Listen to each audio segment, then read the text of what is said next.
कभी मैं कभी तुम ड्रामे में बहुत सारी चेंजेस देखने में आ रही हैं।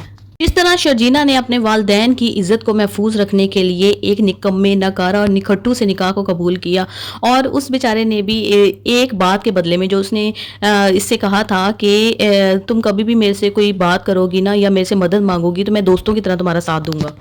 उसने शादी की बात की तो एक दफ़ा तो उसको बड़ा धचका लगा कि हैं मैं और शादी, मेरे तो बिल्कुल भी ज़िम्मेदार नहीं हूँ, मैं तो अपने आप को सँभाल नहीं पाता, शादी कहाँ से सँभालूँगा। लेकिन ख़ैर फिर भी उसने आगे से बात कर दी।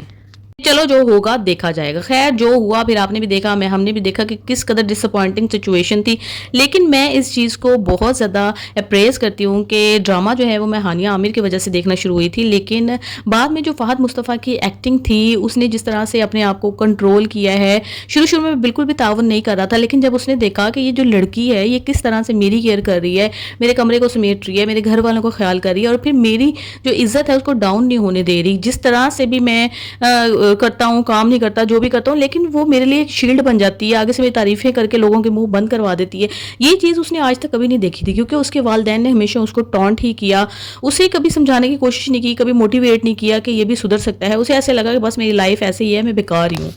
लेकिन जब उसने देखा कि नहीं यार, मेरे अंदर भी बड़ा टैलेंट है, मैं भी बहुत कुछ कर सकता हूँ, तो अब वो काम करना स्टार्ट कर रहा है। अभी उसकी स्टार्टिंग ही है कि एक बहुत ही बड़ी मुसीबत पड़ गई उसके ऊपर कि उसके वालिद को अटैक आ जाएगा और उधर से जो है ना अदील अपने हनीमून ट्रिप के लिए निकल रहा है।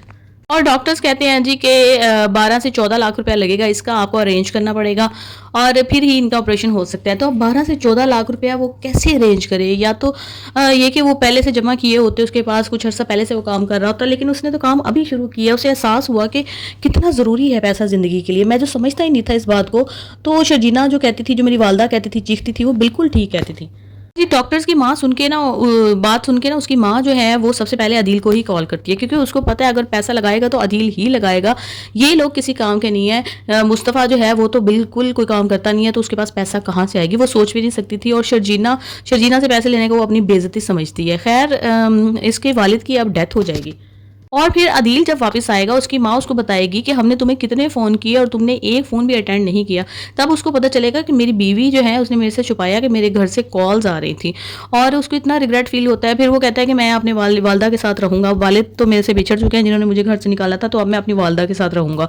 और मुस्तफ़ा जो है अब काफ़ी मैच्योर हो चुका होता है, उसकी सोच बदल चुकी होती है शर्जीना की वजह से। और दूसरा उसने देखा भी था कि एक दफ़ा पहले भी ये जब अदील मिलने के लिए आया तो शर्जीना किस तरीके से जो है ना रो रही थी। ज़ाहिर है उसकी शादी अदील के साथ होने वाली थी और अचानक से मुस्तफ़ा के साथ होगी तो उसको भी फील तो होता है, उसकी फीलिंग्स अटैच थी उसके साथ।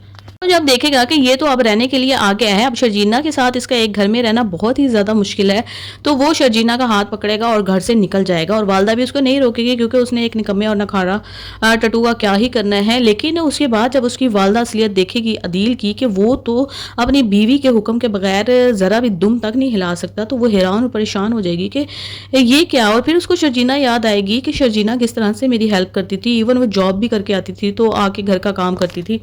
फिर उसके बाद बार-बार उसका पूछना उसको याद आएगा, उसके ससुर के साथ जिस तरीके से वो रहती थी, कैसे उसकी मेडिसिन देती, उसको ख्याल रखती, सारी बातें उसके सामने आएँगी।